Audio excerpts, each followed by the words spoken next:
Hi everyone, it's me, Tim. Today I want to talk about horror and non-horror games.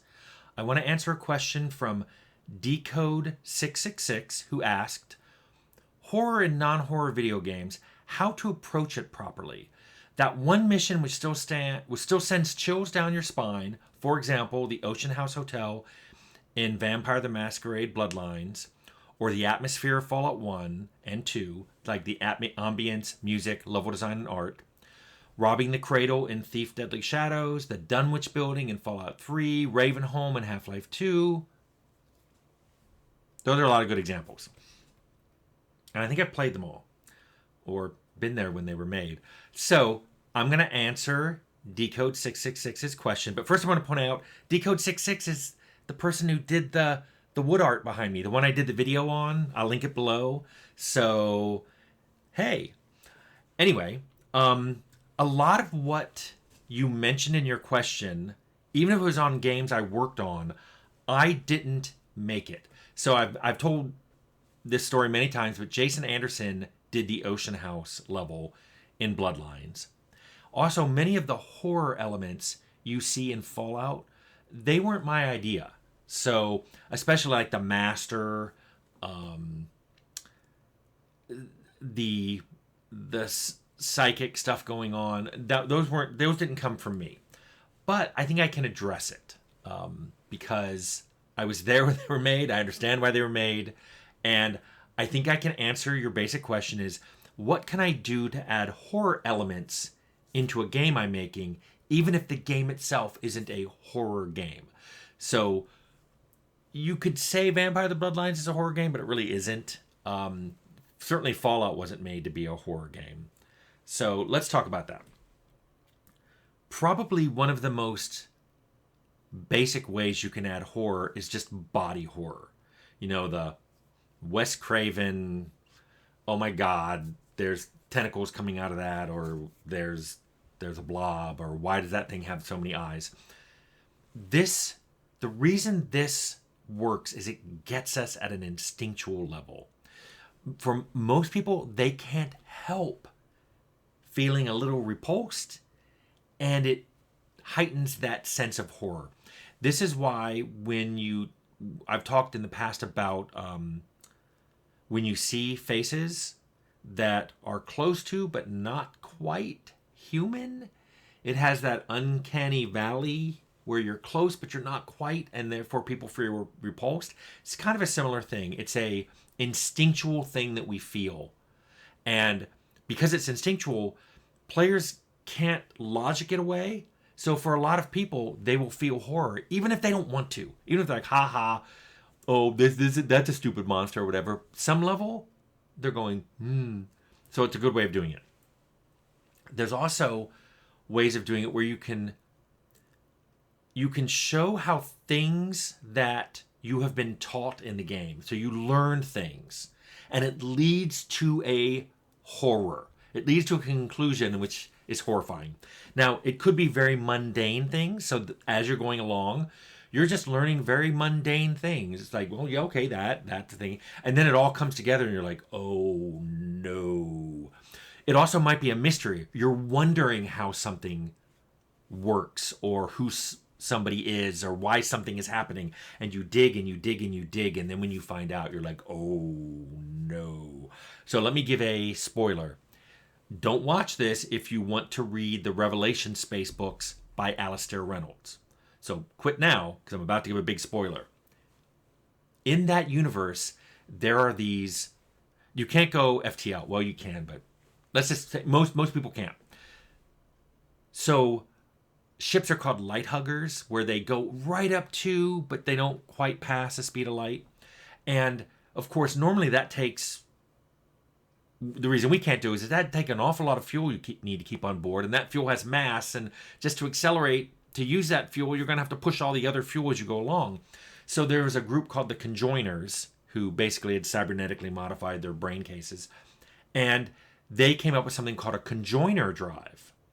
And nobody knew how they worked.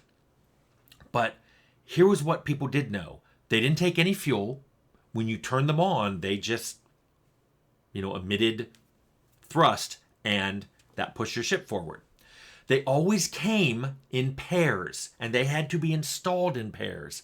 And those pairs had to be kept a certain distance apart, no closer, no farther, or certainly no farther. Maybe they could get closer, but certainly no farther, or they would explode.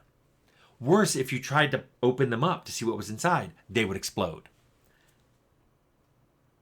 If, as you read the books, people are trying to figure out how these work, and one of the things you discover is the reason they don't need fuel is the ship itself contains a wormhole, not just through space, but also through time, back to the Big Bang.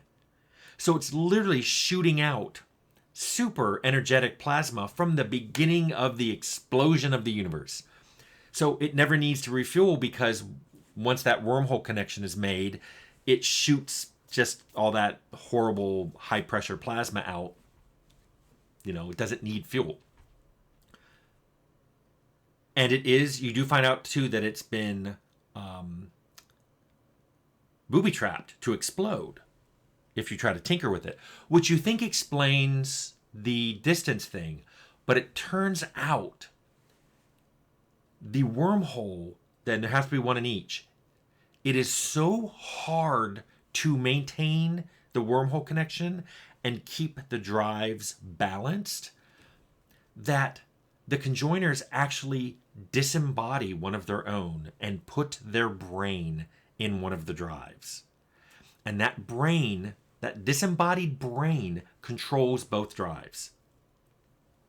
And the reason, if you separate them too far, the drives have to be balanced in such a, like, I think it's more than nanosecond, it might be allosecond, just such a tiny window of error that if you get them too far apart, the brain, which is just located in one of them, can't keep the other one synced, and they explode. When you find that out, that all these ships flying around using these conjoiner drives, and each one of them is a disembodied conjoiner brain, horror. By the way, that's not even the least horror in that book. So it's sci-fi, but it's certainly got horror elements. Back to games. Here are some things you can do in games that will introduce horror elements. Trapping the player. Now, in general, I'm against this. I don't like it when you throw the player into something and they can't get out of it. But if the player willingly or knowingly does something, like jumps down in a pit, knowing they're going to have to figure a way out, or goes into a building and they're like, don't go in there, people don't come back, and you go in and the door locks behind you. This idea of just being trapped also introduces an instinctual, horrific response in players. Another way is to make them feel threatened and they don't exactly know how to counter it. This happened in the Ocean House level, where you're walking around and things are being thrown, and if one of them hits you, it does a little bit of damage. You have nothing. You don't know how to deal with that. You have nothing in your arsenal on how do I defend myself against random objects being thrown at me. So when the player's threatened but doesn't have a skill or item or something to deal with it, some ability, that engenders this feeling of horror. Even more so is if you threaten the player and they do have a standard way of dealing with it that doesn't work for this threat. So let's say you're playing a fantasy game and you're playing a wizard and you suddenly run into a magic resistant monster. Fear, horror. Let's say you're a fire mage and you run into a fireproof, like a fire elemental. Fire doesn't work on it. Yikes. That engenders fear. Fear can lead to horror if it gets to a really bad, if you stretch the situation out and stretch the threat out. There was one example of something that happened to me in Fallout 4, where I liked using VATS. I liked using cog shots. I loved it in the original Fallouts. I loved what it turned into in the later Fallouts. But there was one very rare type, I think it was a raider, who had such good chameleon armor, there might have even been a Deathclaw that could do this too, that you couldn't do VATS on them. They were effectively invisible. You would see a shimmer and you could shoot at that shimmer and they would take damage. But if you activated VATS, it could not lock onto them. It would lock onto any other enemy in the scene, but not them. The first time that happens, fear. Because you're like, oh, I always use VATS and now I can't use it. It was terrifying. And you eventually, when you fight enough of them, you learn if you shoot them enough, it will disrupt the chameleon field. And then you can use VATS on them. But you do have to shoot them a little bit. And I like that because it mixed things up. It got me out of my comfort zone. Similarly, something you could do is, and I think we talked about this in the Outer World and we didn't do it because we had the bullet time. We had everything slowed down. I wanted to suggest that there could be an enemy that wasn't affected by it. So everybody else slows down, but they're like, I'm still coming for you. And they move just as quickly, or almost just as quickly. And how terrifying would that be for the player who's like, uh-oh, things are going badly, and they go to slow everything down, and that one enemy doesn't slow down. This causes just a visceral fear, which I think translates great into horror, especially if you throw the other things. If this is, a this is a tentacly monster, you've never seen this thing before, or you're trapped somewhere with it, you combine these elements, it gets really bad. So the general principle here, let me sum it all up for you, is